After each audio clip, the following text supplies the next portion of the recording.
Assalamualaikum Daigaho guys, apa kabar? If you're watching this is part 1 of reaction chemistry.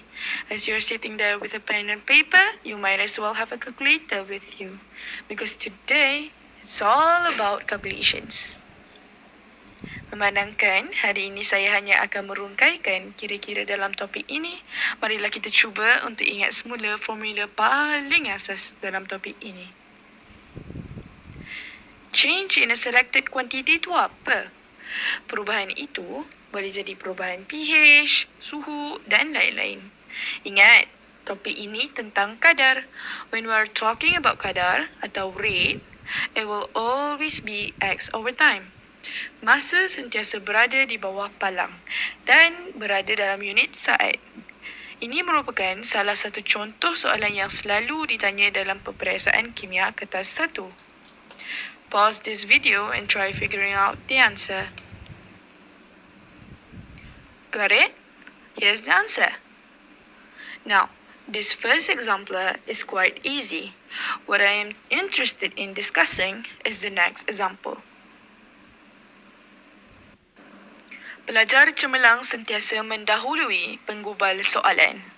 Maksudnya di sini, kalau kamu nak tahu cara jawab, kamu perlu tahu dahulu cara soalan tu boleh ditanya. Contoh soalan 2. Soalan yang biasa dilihat, luar biasa untuk pelajar mendapat markah penuh. That's why I'm here. I'm here to help you get full marks. The question will often give you a short description of the experiment and the table of results. In some cases, gambar rajah pun ada disediakan. Soalannya ringkas sahaja, namun rahsia menjawabnya terdapat di setiap kata kunci soalan. Soalan yang pertama, when they are asking about average rate of reaction atau purata, jika dia nak in the first 2 minutes, dalam 2 minit yang pertama. Maksudnya, dari mula tindak balas berlaku sehinggalah minit yang kedua. Jadinya, dia sebenarnya adalah kita kena rujuk jadual di kolom yang ada bacaan pada minit yang diminta. Dalam soalan ni dia nak minit yang kedua lah. Dalam jadual ni pula ditunjuk pada saat ke 120. Substitute saja ke dalam formula. Sebab sebenarnya dia adalah contoh 120 tolak dengan kosong. Sebab apa? Sebab dia nak daripada mula eksperimen lagi. Contoh soalan kedua pula, dia mahu in the second minute. Maksudnya dia nak purata tindak balas pada minit yang kedua. Maksudnya soalan tanya kadar tindak balas yang berlaku pada minit kedua sahaja. Apa perlu buat? Take the reading of the second minute and subtract with the minute before it. Bukan kolom sebelumnya, itu saat ke 100. Kalau kita nak minit yang sebelumnya, kita tengok minit yang pertama, iaitu saat yang ke 60 dan substitute ke dalam formula dan dapatlah jawapan. Contohnya macam ni. Daripada minit kedua tu, iaitu saat ke 120, tolak dengan saat yang ke 60. Atas palang tu adalah bacaan pada kedua-dua minit tersebut. Tekan calculator, dapatlah jawapan. Jangan tinggal unit. Okay? Sebab dalam sains, kita perlu tahu apa sebenarnya yang kita kira.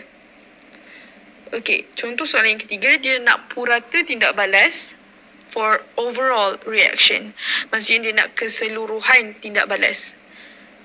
So, soalan ni sebenarnya dia minta purata kadar tindak balas bagi keseluruhan eksperimen. What do we need to do? First, look at the last column and identify the reading, which is 48.5. Lihat di kolom paling hujung tu, dapatkan bacaan tu dan cari saat atau minit ke berapa kita mula-mula dapat bacaan tu. Dalam eksperimen ni, pada saat ke 240 tu lah. Kenapa perlu ambil ke saat yang ke 240 dan bukan yang paling akhir, iaitu 280? This is because pada saat yang ke 240, itulah kamu punya limiting reagent dah habis.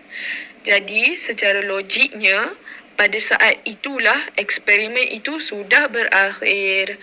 Kalau kamu ambil saat ke-280, kiraan kamu akan jadi tak betul dan tak betul lah. Sebab apa? Sebab saat-saat seterusnya memang akan bagi bacaan yang sama. Sebab apa? Sebab eksperimen tu memang dah habis dah pun. Memang dia akan bagi bacaan tu juga. Sebab itulah kita kena ambil bacaan yang terakhir. Tapi nak ambil masa yang mana satu, tengok bacaan tu mula-mula dapat pada minit atau pada saat yang keberapa. Okay. So contoh soalan yang keempat pula, dia nak purata atau average rate of reaction between the second and the third minute. This one is simple. You just simply take the readings at the mentioned minute, ambil bacaan dekat minit yang tersebut dan tolak seperti biasa. Nombor besar di hadapan lah. Ingat, bacaan di atas, masa berada di bawah. Dan jangan tinggal unit. Okey, seterusnya tentang instantaneous ni, saya tak dapat nak tunjuk sebab tak ada graf. Seterusnya lagi, calculation rate of reaction at the 240th second pada saat yang ke-240. Ini soalan trik. Tak sama macam 1-3 tadi. So, tadi kita dah tahu dekat saat 240 tu habis dah eksperimen kita. Jadinya secara logik, pada saat ke-240 dah tak ada tindak balas yang berlaku. Jawapannya, kosong lah. Tiada tindak balas yang berlaku. Baiklah, itu saja bagi video kali ini. Dah jadi tutup, saya pergi dulu. Kalau anda perlukan masalah atau kesulitan yang perlu untuk saya rungkaikan atau bincangkan dengan anda, boleh DM saya lah di IG. Dan insyaAllah saya akan bantu anda cepat-cepat. Terima kasih kerana menonton.